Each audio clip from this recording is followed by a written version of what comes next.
Bonsoir mes amis. Euh, je voudrais remercier les Amazones qui ont été très actives sur les réseaux sociaux aujourd'hui. Je voulais vous rassurer, hein, j'ai bien vu tous vos tags, j'ai vu là où vous avez bien voulu que je regarde partout où mon nom était cité. Mais faute de temps, je n'ai pas pu réagir un peu plus tôt. Mais je vous laisse cette communication pour réagir à la suite de tout ce que nous avons reçu ce jour comme étant des interpellations de la part des uns et des autres. Je vous assure que même moi, je suis un peu abasourdi par toute l'attention que me portent les internautes camerounais. Je me demande qu'est-ce qui se prépare au Cameroun. Je ne comprends pas, mais on a dit, hein, lorsqu'on s'est inscrit dans cette démarche d'apporter notre part de vérité face à tout ce qui était dit sur moi depuis des années, on savait que ça ne sera pas un fleuve tranquille, qu'il fallait malheureusement s'armer de beaucoup de patience, de beaucoup de tolérance, de beaucoup d'abnégation, parce que oui, malheureusement, pendant plusieurs années ou plusieurs mois, ceux qui se sont chargés de s'attaquer à moi, malheureusement, parfois, ce ne sont pas des gens de mon niveau social, de mon niveau intellectuel, de mon milieu social. Et donc, lorsque j'avais décidé de prendre la parole, je savais que premièrement, je devais adapter le niveau de la langue pour permettre à ceux qui m'interpellent et qui continuent à m'interpeller sur les réseaux sociaux de mieux comprendre mon message. Donc, je vous laisse rapidement ce message-ci.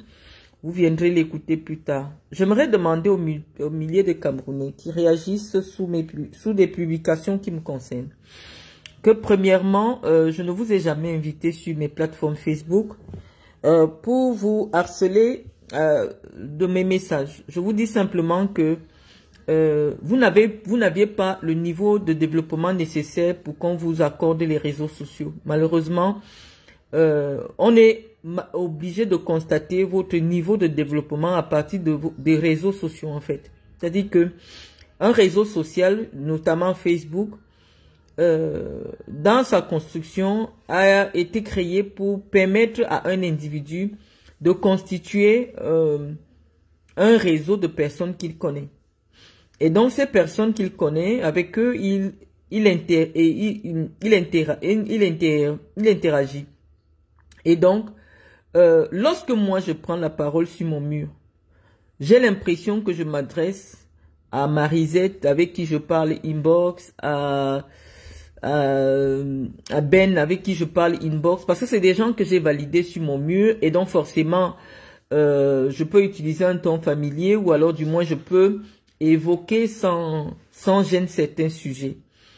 Je ne sais pas, j'ai dit je pose plus cette question. Parce que malheureusement, même lorsqu'on essaye de mettre une lampe sous un boisseau, la lumière continue d'éclairer. Donc malheureusement, même dans la nuit noire, une étoile brille. Et je suis obligée d'accepter. Et oui, effectivement, je suis une étoile parce que rien ne justifie cet engouement que suscitent mes vidéos ou alors les coupures que les gens se partagent et se délectent. Rien ne justifie cela. Mais vous n'allez pas m'empêcher, quand je trouve nécessaire, de venir clarifier ou alors d'apporter mes réponses. Je vais répondre aujourd'hui à... J'ai même pas mis de titre. Hein, je vais répondre à Danny Scorpio, que j'ai découvert aussi aujourd'hui. C'est un vidéoman camerounais qui m'a interpellé sur... ma démarche à la FECAFOOT. Je crois que je vais commencer par lui. Peut-être par la suite, je vais mettre les titres pour que les gens sachent exactement de qui je vais parler. Je vais répondre aussi à l'ingénieur info. Hein. L'ingénieur info, Serge Anango Tetsago. Et éventuellement à Guylaine Chapuis. Oh, est-ce qu'il est encore nécessaire je veux pas faire un ping-pong avec Marie-Christine Zomobem qui tient à ce qu'on me tag sur ce que j'ai compris qu'elle voulait des abonnés sur sa page et je crois que en ayant fait une vidéo qui à ce jour est à 25 000 vues, Je crois que ces 25 000 personnes venant de ma part, c'est déjà suffisant. Donc, je pense qu'il est temps qu'elle s'arrête. Je lui ai dit qu'il y a une retraite à tout. Et donc, moi, je ne voudrais plus réagir à ce qu'elle fait. Je ne suis pas son ami. Je ne veux pas être son ami. Nous ne sommes pas du même monde. Je suis un peu souvent gênée quand des gens qui n'ont aucun diplôme me demandent si, en tant que diplômé, on devrait se comporter comme de telle ou de telle autre manière. Parce que j'aimerais savoir qui parmi ces personnes a un diplôme. Parce que depuis, c'est moi qui suis dans un exercice que je trouve aujourd'hui suffisamment épuisant. Ce n'était pas le but. Moi, je pensais que je devais avoir en face de moi des gens du même calibre que moi, qui ont le même cran que moi. C'est-à-dire que lorsque je dis quelque chose, c'est parce que je suis capable de prouver ce que je dis. Et donc, je me rends compte que je suis tombé dans une fausse mythomane, des gens qui s'inventent des vies, des gens qui mentent. Et comme je vous ai dit, les mythomanes, généralement, rejettent leur image sur d'autres personnes. Donc, je vais répondre à Danny Scorpio. Je pense que c'est un blogueur Bassa, installé sur les réseaux sociaux. Parfois, j'évite d'être condescendante. Je ne sais pas comment faire pour enlever mon nom dans vos bouches parce que j'ai plutôt pitié de vous parfois. Le niveau n'est pas le même. Le niveau entre vous et moi n'est pas le même. Et le fait que je vous réponde avec le poids de ma connaissance, ça me fait paraître comme une personne méprisante. Ce n'est pas l'objectif. Je ne suis pas venu sur ma propre page pour donner du grand amour aux gens qui me détestent inutilement. Donc, je ne sais pas. Je crois que ce sera la dernière vidéo aujourd'hui pour réagir parce que je crois que ça vous excite plutôt. Chacun veut son heure de gloire sur la page de Marlène Mboutou. Alors, Danny Scorpio, tu m'as fait comprendre que lorsque j'ai été informé de ce que les Anlakatus devaient voter Sedumbe Mbonjoya, il fallait que je me retire de sa liste. Je comprends simplement que tu es ignorant des tests de la FECAFOOT, du fonctionnement des élections. Je vais te pardonner parce que oui, malheureusement, quand il y a un sujet qui fait le buzz, chacun veut venir contribuer. Mais ce que je vais dire tout à l'heure va permettre à de nombreux Camerounais qui veulent comprendre le fonctionnement de la FECAFOOT. Au moment où Zanlakatus va voter le président de la FECAFOOT, il est déjà élu président de Ligue régionale. Comment ça se passe? L'élection à la FECAFOOT se réalise de manière séquentielle. On commence par les élections de département. Les délégués des départements vont en région voter le président régional et les délégués de la région vont voter le président national. Donc, en principe, ma nomination intervient avant l'élection de Samuel Eto'o. Je ne sais pas si tu as compris la partie là. Ça veut dire que lorsque Zanlakatus vient à l'élection du président de la FECAFOOT, lui, il est déjà président de région. Donc, il n'y a plus moyen de savoir pour qui il va voter ou non. Je ne sais pas si tu comprends cette partie-là. Donc, après, tout ce que tu racontes, derrière, c'est du charabia. Oui, j'ai été avec Mendozé, j'ai tout eu de Mendozé. Qu'est-ce que j'ai fait de tout ce que j'ai eu de Mendozé, tout ça. On rentre dans ce que j'appelle la diarrhée de l'illettrisme. C'est-à-dire que ça ne nécessite pas une réponse d'une personne suffisamment structurée comme moi. Donc, je voulais simplement, de tout ce que tu as raconté, ce que j'ai retenu, c'était simplement que tu ne connaissais pas le fonctionnement des élections à la FECAFOOT et tu ne me connaissais même pas parce que, bon, je sais pas, c'est pas de tout sujet qu'on doit... Il y a des sujets que tu peux voir, tu ne parles pas. Tu étais vraiment à côté de la plaque, c'était pas pertinent. Donc, il n'y a pas grand-chose à dire sur toi. J'aurais bien voulu te... Mais il n'y a pas de répondant en face, tu vois. C'est trop faible. Et vous êtes trop faible pour m'affronter sur le plan des idées. Donc, je pense que lorsqu'on lutte avec les personnes faibles, ça ne nous fait pas grandir. Je préfère clôturer en ce qui te concerne. Maintenant, je vais prendre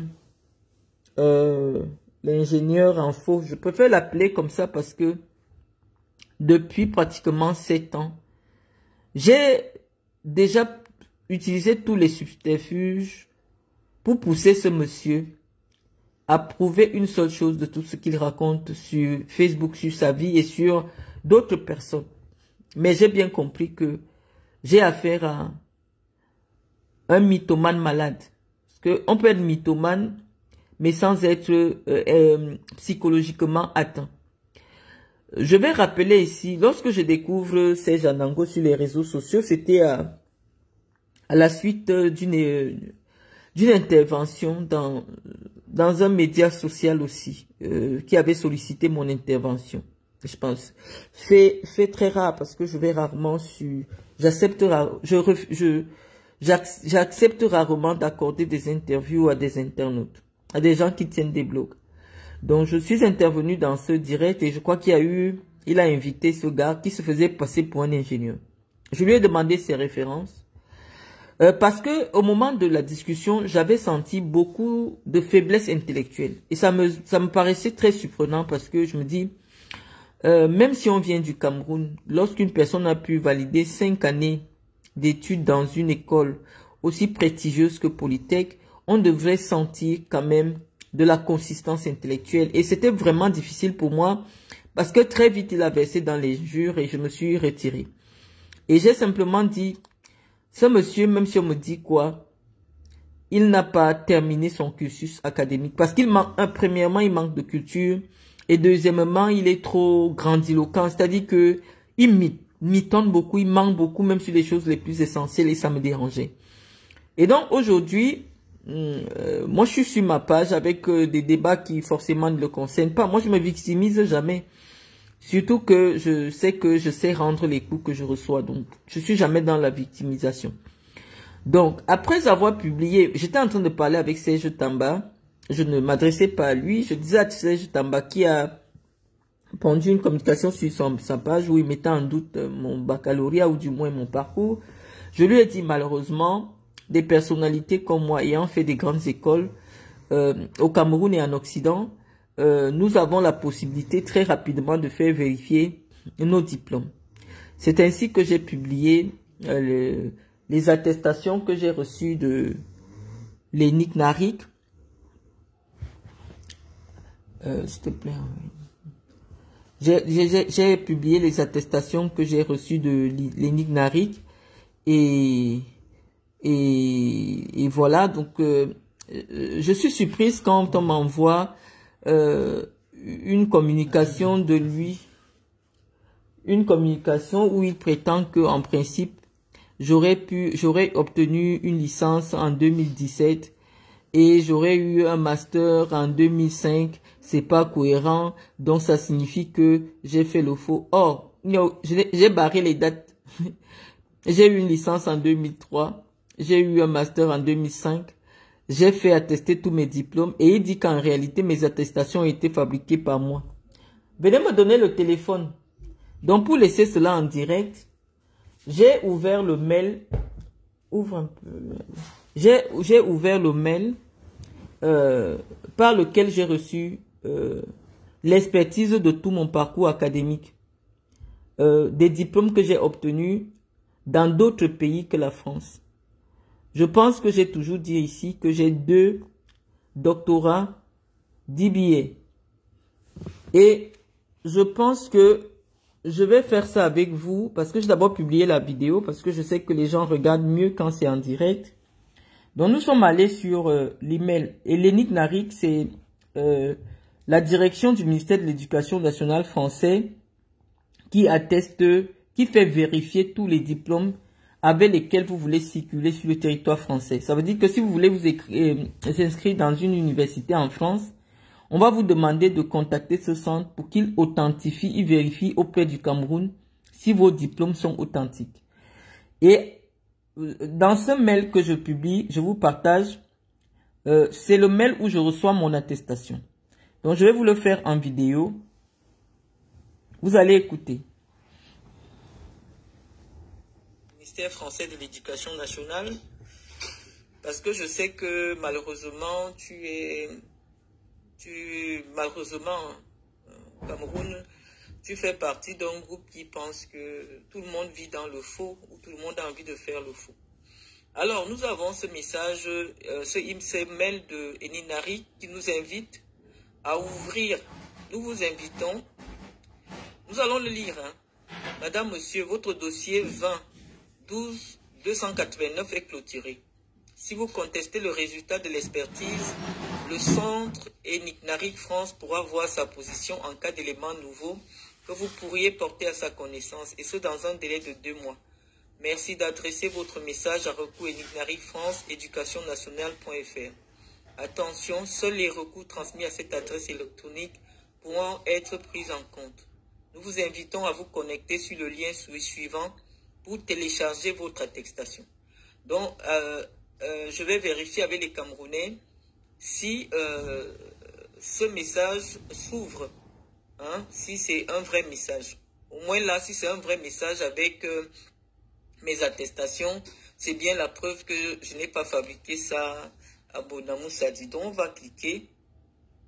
Voilà, on me demande d'avoir accès à mon dossier. On me demande le numéro de mon dossier, ma date de naissance et tout. Ça signifie que c'est vraiment un vrai email. Ok? D'accord. Donc je vous ai présenté l'email authentique où mes attestations m'ont été envoyées. Où mon attestation, en fait, le parcours de l'expertise, parce qu'ils ont expertisé tous les documents, ils me les ont envoyés sur un site, sur le site du ministère sécurisé. Donc, tout le monde a vu. Alors, Serge Anango, je sais que à ce petit jeu, tu aimes jouer. Si je te demande, montre un seul document de toi, tu ne peux jamais. Parce que moi, c'est pas moi que tu vas convaincre. Je dis, dès le premier jour, je me suis fait une idée sur toi. Tu es un mytho. Tu es un mytho, tu es un psychopathe. Tu vis dans le rêve. C'est-à-dire que je ne gagne rien à contester ta qualité. Tu n'es pas ingénieur. Tu n'es pas ingénieur, c'est la vérité. Je te dis que en France, lorsque tu as travaillé pour des boîtes, comme employé de ces boîtes-là, Google te retrouve. Google te retrouve parce que au moins quelqu'un qui est ingénieur, lorsqu'il est recruté dans une boîte, il a un poste de responsabilité. Il n'est pas un simple agent parce que c'est les simples agents que malheureusement parfois on ne peut pas les référencer sur Internet. Mais lorsqu'une entreprise recrute un ingénieur, c'est un cadre et qui forcément occupe d'une fonction de responsabilité. Et donc si tu avais un seul instant occuper un poste de responsabilité pour une entreprise en France, tu devrais déjà sortir sur Google dans le site de l'entreprise là. Donc moi, ma foi, quelles que soient tes démonstrations, je t'ai dit, tu es un mythomane qui a besoin de se soigner. Je t'avais vu, tu n'avais pas hésité, vu que tu avais besoin de me demander de l'argent. Tu as peut-être oublié que tu m'avais dit que tu étais au chômage depuis un certain temps. Et que malheureusement, toute ton allocation chômage partait dans le paiement de ton crédit immobilier. Et je reviens en arrière, je dis, mais attends, il dit qu'il n'a jamais travaillé en CDI, puisque c'est toi qui dis que tu n'as jamais travaillé en CDI. Sans CDI, comment tu obtiens un crédit immobilier en 2009? Et donc, moi, quand je pose tout cela, tant que je ne vois pas des preuves probantes, c'est-à-dire des documents, qui prouve que tu as déjà acheté en France un jour, ou du moins que tu ouvres ton application bancaire en présentant le prélèvement du crédit immobilier. Parce qu'un crédit immobilier de 500 000 euros, c'est au moins 1 200 euros par mois. Donc,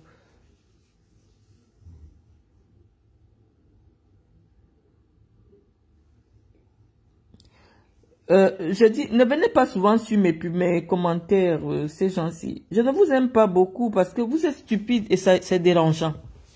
Voici le mail. Il dit, pourquoi ne pas aller jusqu'au bout de ce mail, montrer les diplômes ou attestations.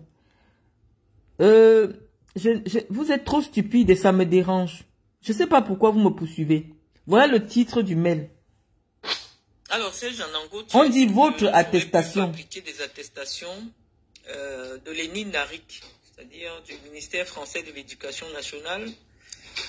Maintenant, tu vas sur l'attestation, tu vérifies si c'est le même numéro. Si c'est ce numéro-là, qui apparaît. Hein? Tu veux que j'ouvre les attestations comment? Puisque c'est le téléphone avec lequel je fais le direct, sur lequel j'ai mon email. Tu veux que j'ouvre l'email comment jusqu'au... J'ai fait une vidéo. On vérifie seulement qu'est-ce que le numéro est le même. Puisqu'ils ils me disent de télécharger mes attestations. Donc je dois les télécharger. Donc ils sont déjà prêts. J'ouvre seulement et je télécharge. Et lui vient dire, on parle d'une inscription. Inscription comment alors que le titre c'est votre attestation? Vous êtes tellement stupide, c'est gênant. Et vous aimez venir dans des choses qui vous dépassent. Voici ce que dit le mail. Nous vous invitons à vous connecter pour télécharger votre attestation. Où est l'inscription? De Lénine Narik. Voilà ça. Du ministère français de l'Éducation nationale. Parce que je sais que malheureusement... On dit, voilà sa attestation. Nous vous invitons à vous connecter sur le lien suivant pour télécharger votre attestation. Tout le monde vit dans le faux, ou tout le monde a envie de faire le faux. Alors, nous avons ce message... Ça veut dire que le dossier a déjà été traité. À ouvrir. Et on vous a envoyé le truc. Bon, je ne vais pas rester longtemps. Je voulais pas être en direct aujourd'hui, vraiment. Et j'ai vu Chaput, la petite vieille prostituée du Cameroun à 2 balles. J'ai retrouvé les obsèques du professeur Mendozé. Je crois que même si j'ai le masque, c'est vrai que je suis très blanche. On peut me voir. Me voici derrière Madame Mendozé. Guylaine Chapuis. Laisse le professeur Mendozé reposer en paix. Me voici. C'est sur YouTube. Il y a 4 ans. Serge Atanganabiso, c'est un journaliste de la CRTV. Me voici. Me voici. Je fais 1,66 m. Et lorsque je t'ai rencontré, je me suis mise devant toi. Toi et moi, nous avons la même taille. Et comme j'avais une petite talonnette, je te dépassais. Et c'est pour ça que je me suis mise devant toi, je t'ai giflé. Comme je t'ai giflé, tu n'as pas eu le temps. Tu as vu les étoiles. Me voici. Lorsqu'on me voit assise, on peut imaginer quelle est ma taille par rapport à toutes les personnes qui sont assises autour de moi. Ça c'est Gérard Zemendo. Voici Madame Mendozé. Me voilà derrière. Tu as entendu Guylaine Chapuis, c'est moi là. Derrière. Donc enlève mon nom dans tes histoires. Je pense que le professeur a assez souffert comme ça. Il faut le laisser là où il est. Mais dire que je ne suis jamais passé au deuil comme avait chassé au deuil, machin. Voilà ça. C'est sur YouTube. Va chez mise en biais du professeur. Voilà ça. Même le village, tu vas me voir dans la cour pour les cérémonies officielles, traditionnelles avec ses enfants. Donc les 2 garçons étaient devant et nous les filles, on était juste derrière. Voilà Madame Mendozé, me voilà. Donc peut-être que tu ne me connaissais pas physiquement à cette époque-là. Me voilà. Voilà mes pieds au sol. Donc quand je suis assise, on peut imaginer ma stature. Me voici. Voilà mes pieds en babouche. Me voici assise. Donc on peut deviner quelle peut être ma taille. En fonction de la longueur de mes jambes. Donc tu ne me connaissais pas. Me voilà. Sur les chaises rouges. Les chaises rouges. Je sais que tu peux imaginer ce que ça signifie. Donc me voilà. Tu es une pauvre idiote. Tu dis que tu as amené tes enfants en France ou tu es venu en France et tu as eu ce que tu as eu. Une femme de plus de 65 ans qui vit en location au Cameroun. Même pas un terrain. Tu pouvais ne pas avoir les terrains. Tu pouvais avoir au moins un travail, un diplôme. Tu n'as jamais travaillé, tu n'as jamais rien fait. Tu es une épave vivante. Tu es obligé de porter le sac d'une autre femme comme toi pour qu'elle t'offre les billets d'avion. Tu as fait un direct dernièrement pour dire que tu ne connais même pas le prix du billet d'avion business class parce que c'est les billets qui sont donnés par Madame Doulou. Moi, je n'ai jamais été l'enchinda d'une femme. Jamais de la vie. Mais je sais que quand je parle d'elle, Chantal et elle t'autorisent encore à venir parler de moi sur les réseaux sociaux. Mais là, c'est déjà la nuit. Donc, je vais pas trop te répondre. Je voulais d'abord commencer à te montrer que tu mens sur moi. Tu ne me connais pas. Parce que la seule fois que tu m'as vu, j'étais giflé seulement. Tu n'as pas eu le temps de me voir. Et les commissaires t'ont entouré pour que je ne continue pas à frapper sur toi. Donc, tu n'as pas eu le temps de me voir.